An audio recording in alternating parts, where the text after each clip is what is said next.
당신은 어떤 어른으로 기억되고 싶습니까? 어떤 사람은 나이를 먹을수록 더욱 존경받고 사랑받으며 살아갑니다. 반면 어떤 사람은 점점 주변에 사람이 줄어들고 외로움 속에서 살아가죠. 왜 이런 차이가 생길까요? 심리학자 데일 카네기는 말했습니다. 다른 사람에게 진심으로 관심을 가지면 단 2주 만에 더 많은 친구를 사귈 수 있다. 즉, 나이가 들어도 사랑받는 사람들은 본능적으로 사람을 끌어당기는 힘을 가지고 있습니다. 여러분은 어떤 어른이 되고 싶으신가요? 주변에 늘 사람들이 머물고 싶어 하는 매력적인 어른인가요? 아니면 점점 관계가 멀어지는 어른인가요? 나이가 들었다고 해서 저절로 존경받거나 사랑받는 것은 아닙니다. 중요한 것은 어떤 태도로 살아가느냐입니다. 오늘은 사람을 자연스럽게 끌어당기는 매력적인 어른이 되는 6가지 비밀을 알려드리겠습니다. 여러분이 생각하는 매력적인 어른의 조건은 무엇인지 댓글로 남겨주세요. 1. 경청하는 사람이 사랑받습니다. 프랭클린 루스벨트 대통령은 중요한 회의가 끝나면 늘 이런 질문을 했다고 합니다. 그는 내 말을 얼마나 잘 들었는가? 대부분의 사람들은 내가 얼마나 좋은 말을 했는가에 집중하지만 진짜 매력적인 사람은 상대의 말을 얼마나 잘 들었는가에 집중합니다. 여러분은 대화를 나눌 때 상대방의 말을 끝까지 들어주는 편인가요? 아니면 중간에 끊고 내 이야기를 하는 편인가요? 한 노부부가 있었습니다. 아내는 늘 말이 많았고 남편은 조용한 성격이었죠. 그런데 동네에서는 남편이 더 사랑받았습니다. 왜일까요? 그는 상대방의 말을 끝까지 들어주고 고개를 끄덕이며 공감하는 사람이었기 때문입니다. 심리학적으로 볼 때 적극적 경청은 사람의 마음을 열게 하는 가장 강력한 기술입니다. 나이가 들수록 자기 이야기만 하는 사람이 아니라 상대방의 이야기에 귀를 기울이는 사람이 되어야 합니다. 혹시 주변에 말을 잘 들어주는 어른이 있나요? 그분이 어떤 점에서 매력적인지 생각해 보세요. 2. 부정적인 에너지를 멀리 하세요. 혹시 주변에 시도 때도 없이 터지는 불평불만 폭탄 같은 사람 있지 않으신가요? 어떤 사람들은 끊임없이 불평불만을 쏟아낼까요? 단순히 성격 탓이라고 치부하기엔 뭔가 찜찜하죠. 물론 개인적인 성향도 있겠지만 심리학적으로 꽤 흥미로운 원인들이 숨어 있습니다. 마치 바람 빠진 풍선처럼 조그라든 자존감은 타인이나 세상에 대한 불평이라는 날카로운 가시를 돋게 만듭니다. 스스로를 긍정적으로 바라보지 못하니 세상 모든 게 부정적으로 보이는 거죠. 마치 삐뚤어진 안경을 쓰고 세상을 보는 것처럼요. 내가 상황을 통제할 수 없다고 느낄 때 우리는 마치 어린아이처럼 대를 쓰게 됩니다. 내 맘대로 해줘 하는 무력감이 불평불만으로 표출되는 거죠. 예를 들어 갑작스러운 프로젝트 변경이나 예상치 못한 교통체증처럼 우리가 통제할 수 없는 상황에 직면했을 때 자증과 불만이 솟구치는 경험 다들 있으시죠? 불평을 통해 타인의 관심을 얻고 싶어 하는 심리도 숨어 있습니다. 나 이렇게 힘들어. 좀 말아줘. 위로해줘. 하는 무의식적인 외침인 거죠. 어쩌면 가장 무서운 원인일지도 모릅니다. 처음에는 작은 불만으로 시작했지만 시간이 지나면서 습관처럼 불평을 쏟아내는 거죠. 마치 부정적인 자기 최면과 같습니다. 나는 불행해. 세상은 불공평해. 라는 말을 반복하며 스스로를 불행의 늪에 빠뜨리는 거죠. 불평불만은 단순히 개인의 문제가 아닙니다. 주변 사람들에게도 엄청난 영향을 미치죠. 마치 불길처럼 주변을 잿더미로 만들어버립니다. 불평불만 가득한 사람 옆에 있으면 긍정적인 에너지가 쭉쭉 발리는 느낌. 다들 공감하시죠? 마치 블랙홀처럼 주변의 활력을 앗아가 버립니다. 끊임없는 불평은 결국 주변 사람들을 지치게 만들고 관계를 악화시키는 치명적인 원인이 됩니다. 아무리 좋은 사람이라도 계속되는 불평은 감당하기 힘들어지게 됩니다. 그렇다면 우리는 어떻게 해야 할까요? 불평불만 폭탄을 피해 도망쳐야만 할까요? 아니면 그들을 변화시킬 수 있을까요? 물론 쉽지는 않겠지만 우리 모두 긍정 에너지 방패를 만들 수 있습니다. 먼저 그들의 감정에 공감해 주되 객관적인 시각을 제시하며 상황을 긍정적으로 해석하도록 유도하는 겁니다. 힘든 건 알겠지만 이 부분을 이렇게 바꿔보면 어떨까 하는 식으로요. 마치 현명한 조언자처럼요. 이 상황에서 배울 점은 뭘까? 이 문제를 해결하기 위해 우리가 할 수 있는 일은 뭘까? 와 같이 긍정적인 질문을 던져서 문제 해결에 집중하도록 도와주는 겁니다. 마치 문제 해결 전문가처럼요. 작은 것이라도 칭찬해주고 감사하는 마음을 표현하는 것이 중요합니다. 긍정적인 피드백은 그들의 자존감을 높여주고 세상을 긍정적으로 바라보도록 도와줄 수 있습니다. 마치 응원단장처럼요. 가장 중요한 것은 바로 나 자신입니다.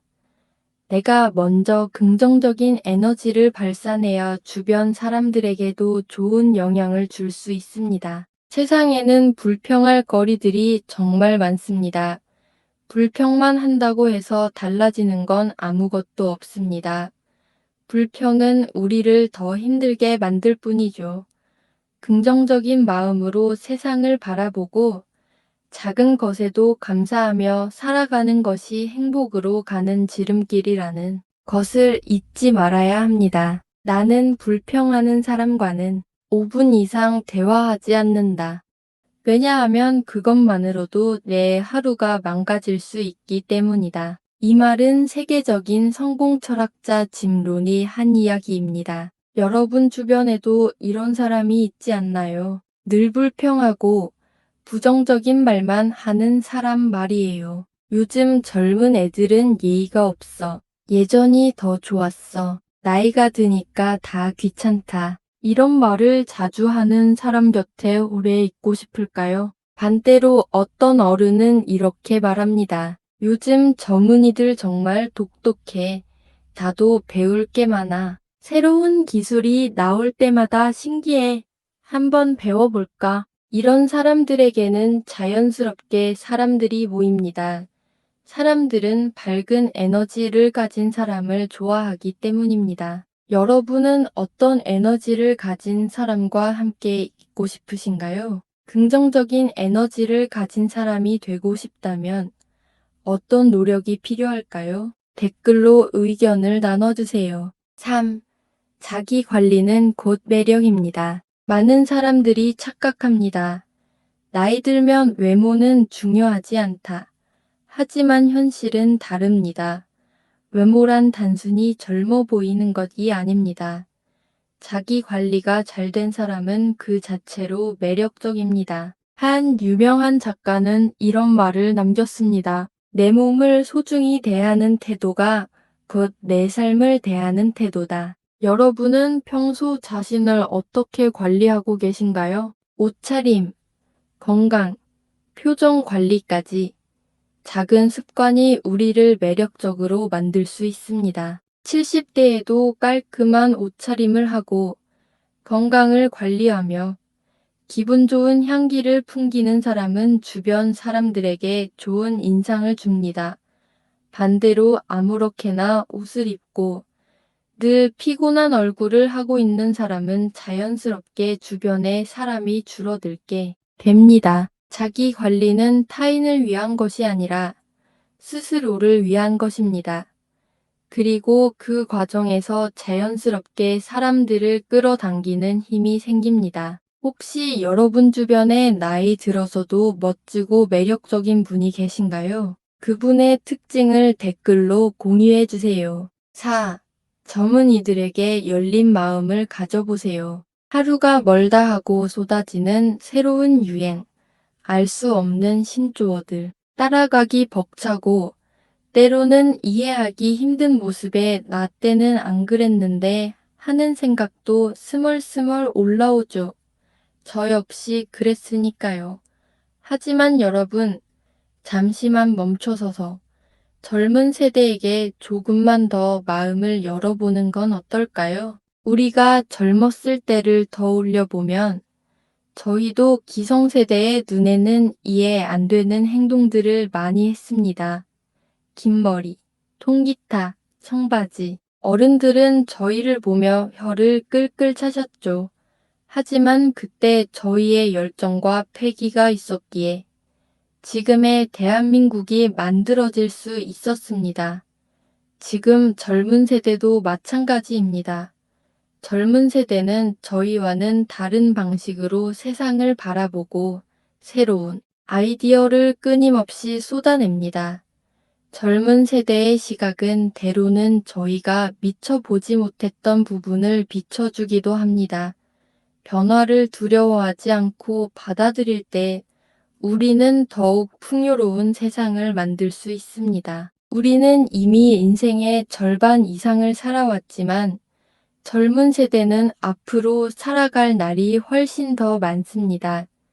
살아갈 세상은 지금보다 훨씬 더 복잡하고 예측 불가능할 것입니다.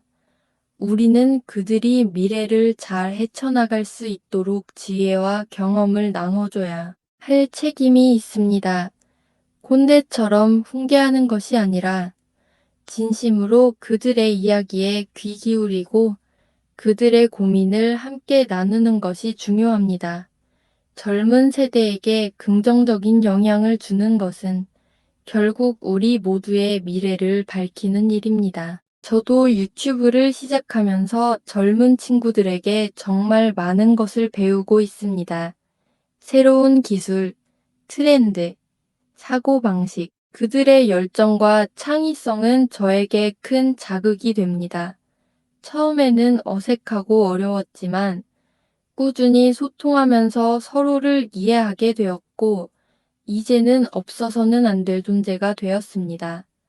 젊은 세대는 디지털 세상에 익숙하고 정보를 빠르게 습득하며 새로운 아이디어를 자유롭게 표현하는 능력이 뛰어납니다. 그들의 강점을 배우고 활용하면 우리의 삶도 더욱 풍요로워질 수 있습니다. 감동적인 이야기가 하나 있습니다. 70대 할아버지 한 분이 계십니다. 처음에는 손주들이 유튜브 보는 것을 못마땅해 하셨습니다. 저런 쓸데없는 거 왜 보냐 하시면서요. 그런데 어느 날 손주들이 할아버지에게 유튜브 채널을 만들어 드리겠다고 제안했습니다. 처음에는 완강히 거부하셨지만 손주들의 끈질긴 설득에 못 이겨 채널을 만들게 되셨습니다. 할아버지께서는 평생 농사를 지으시면서 쌓아온 지혜와 경험을 유튜브를 통해 나누기 시작했습니다. 놀랍게도 할아버지의 채널은 순식간에 인기를 얻었고 많은 젊은이들이 할아버지의 농사 비법을 배우고 싶어 했습니다. 할아버지께서는 젊은 세대와의 소통을 통해 삶의 활력을 되찾으셨고 젊은 세대는 할아버지의 지혜를 통해 농업에 대한 새로운 관심을 갖게 되었습니다. 젊은 세대에게 마음을 여는 것은 결코 어려운 일이 아닙니다. 먼저 그들의 이야기에 귀 기울이고 그들의 문화를 이해하려는 노력을 기울이면 됩니다. 그리고 우리 역시 젊은 세대에게 배울 점이 많다는 것을 기억해야 합니다. 서로 존중하고 소통하면서 함께 성장하는 것이야말로 더욱 아름다운 세상을 만들어가는 첫걸음입니다. 꼰대가 아닌 멘토가 되어라. 이 말은 현대 사회에서 가장 중요한 조언 중 하나입니다. 여러분은 젊은이들과 소통할 때 어떤 태도를 가지고 계신가요? 혹시 나 때는 말이야라는 말을 자주 하진 않나요? 나이가 들었다고 해서 저절로 존경받는 것은 아닙니다. 오히려 시대의 변화를 이해하지 못하고 자신의 방식을 강요하는 순간 사람들은 등을 돌립니다. 60대 어른이 있었습니다. 20대 젊은이들과도 자연스럽게 어울렸습니다. 그 비결은 무엇일까요? 그는 젊은이들의 이야기를 들으면서 나 때는 말이야 아는 말을 절대 하지 않았습니다. 오히려 어휘는 어떻게 생각하니? 라고 물어보며 새로운 것을 배우려고 했습니다. 여러분이 생각하는 곤대와 멘토의 차이는 무엇일까요? 여러분의 경험을 공유해 주세요. 5. 유머 감각이 있는 사람이 사랑받습니다. 혹시 나는 이제 늙어서 재미없어라고 생각하시나요? 절대. 오늘 제가 여러분의 숨겨진 유머 감각을 깨우고 주변 사람들에게 사랑받는 비법을 알려드리겠습니다. 주변에 늘 웃음이 끊이지 않는 사람, 보면 덩달아 기분 좋아지는 사람 있으신가요? 그런 사람들은 대부분 유머 감각이 뛰어나다는 공통점이 있습니다. 유머는 단순히 웃기는 이야기가 아닙니다. 유머는 긍정적인 에너지, 삶의 활력소, 그리고 인간 관계를 더욱 풍요롭게 만들어주는 마법과 같습니다. 유머는 스트레스 해소제입니다. 힘든 일이 있어도 유머 한 스푼이면 묵은 감정이 눈 녹듯 사라집니다. 유머는 관계 개선제입니다. 딱딱한 분위기도 유머 한마디면 금세 부드러워지고 어색한 사이도 웃음으로 금방 가까워집니다. 유머는 자기 피아의 달인입니다. 유머 감각 있는 사람은 매력적으로 보이고 사람들의 호감을 얻기 쉽습니다. 그럼 어떻게 해야 유머 감각을 키울 수 있을까요? 어렵게 생각하지 마세요. 우리 모두 안에 잠자고 있는 유머 DNA를 깨우는 겁니다. 첫 번째, 긍정적인 마음을 가지세요. 유머는 긍정적인 마음에서 나옵니다. 세상을 밝고 재미있게 바라보는 훈련을 해보세요. 두 번째, 주변 사람들의 이야기에 귀 기울이세요. 남의 이야기를 잘 들어주는 사람이 유머 감각도 뛰어납니다. 경청은 유머의 기본입니다. 세 번째, 유머러스한 콘텐츠를 즐겨보세요. 코미디 프로그램, 영화, 책 등을 통해 유머 감각을 키울 수 있습니다. 네 번째, 일상 속에서 유머를 찾아보세요. 지하철에서 웃긴 상황, 가족과의 대화, 친구들과의 만남 속에서 유머를 발견하는 연습을 하세요. 다섯 번째, 나만의 유머 레퍼토리를 만드세요. 짧은 농담, 재미있는 이야기, 설렁한 유머 등 자신만의 유머 무기를 개발하세요. 저도 예전에 딱딱하고 재미없는 사람이었습니다. 하지만 유머를 공부하고 실천하면서 인생이 180도 달라졌습니다. 사람들과의 관계가 좋아지고 어디를 가든 환영받는 사람이 되었습니다. 여러분은 어떠세요? 혹시 유머 때문에 곤란했던 경험 있으신가요? 아니면 유머 덕분에 좋은 일이 있었던 경험은요? 댓글로 여러분의 유머 에피소드를 공유해주세요. 물론 유머에도 주의할 점이 있습니다. 상대방을 비하하거나 불쾌하게 만드는 유머는 절대 금물입니다. 유머는 인생을 즐겁게 만들어주는 강력한 도구입니다. 오늘부터 유머 감각을 키워서 주변 사람들에게 웃음과 행복을 선물하세요. 영국의 전설적인 수상 윈스턴 처칠은 이렇게 말했습니다. 유머 감각은 인생의 충격을 흡수하는 완충 장치다. 여러분 주변에도 분위기를 밝게 만드는 사람이 있지 않나요? 그런 사람들은 늘 유머 감각이 뛰어납니다. 70대 할아버지가 있었습니다. 가족 모임에서 늘 농담을 던졌고 분위기를 밝게 만들었습니다. 덕분에 가족들은 할아버지를 항상 기다렸습니다. 반대로 60대 어른은 늘 잔소리만 했습니다. 밥상에서 휴대폰 좀 치워라. 옛날에는 이런 거 안 했다. 이런 말을 할 때마다 가족들의 얼굴은 점점 굳어졌습니다. 유머는 사람들 사이의 긴장을 풀어주고 분위기를 부드럽게 만듭니다. 여러분은 유머 감각이 있는 편인가요? 주변 사람들에게 웃음을 주는 말을 자주 하시나요? 당신은 어떤 어른이 되고 싶습니까? 매력적인 어른이 되는 것은 선택입니다. 그 선택은 바로 오늘부터 시작됩니다. 여러분은 어떤 어른으로 기억되고 싶으신가요? 의견을 댓글로 남겨주세요. 시청해 주셔서 감사합니다.